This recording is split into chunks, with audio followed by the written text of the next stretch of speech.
एकीकडे ग्लॅमरचं लखलखतं जग आणि दुसरीकडे हजारो कोटींच्या संपत्तीचा पेटलेला वणवा. आपल्या मुलांच्या हक्कासाठी लढणाऱ्या एका मातेचा लढा अखेर यशस्वी झालाय. बॉलिवूडची लोलो म्हणजेच करिश्मा कपूर हिने ही लढाई जिंकली आहे. काय आहे नेमका विषय, पाहूयात त्याचा खास व्हिडिओ. नमस्कार, मी प्राची शिरकर, प्रहार न्यूज लाईन मध्ये आपलं स्वागत करते. दिल्ली हायकोर्टाचा एक असा निर्णय आलाय ज्याने संपूर्ण बॉलिवूड हादरलंय. करिश्मा कपूरचे दिवंगत माजी पती संजय कपूर यांच्या तब्बल 30,000 कोटींच्या अफाट संपत्तीवर आता कोर्टानं स्टेटस को म्हणजे जैसे थे परिस्थिती ठेवण्याचे आदेश दिलेत. याचा सरळ अर्थ असा की या संपत्तीचा आता कोणताही व्यवहार करता येणार नाही. वाद नेमका काय आहे तेही पाहूयात. संजय कपूर यांच्या निधनानंतर त्यांच्या इच्छापत्राबाबत प्रश्नचिन्ह उपस्थित करण्यात आलं होतं.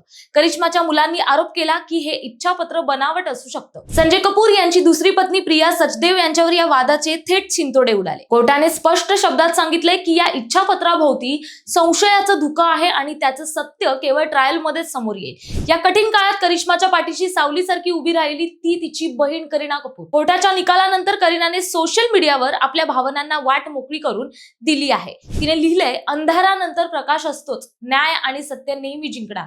करीनाची ही पोस्ट सध्या इंटरनेटवर तुफान व्हायरल होते. हा केवळ पैशांचा लढा नाही, तर हा लढा आहे एका आईच्या विश्वासाचा आणि आपल्या मुलांच्या भविष्याचा. न्यायालयीन लढाई अजून लांब असली तरी या पहिल्या विजयाने करिश्माच्या मुलांना मोठा दिलासा दिलाय.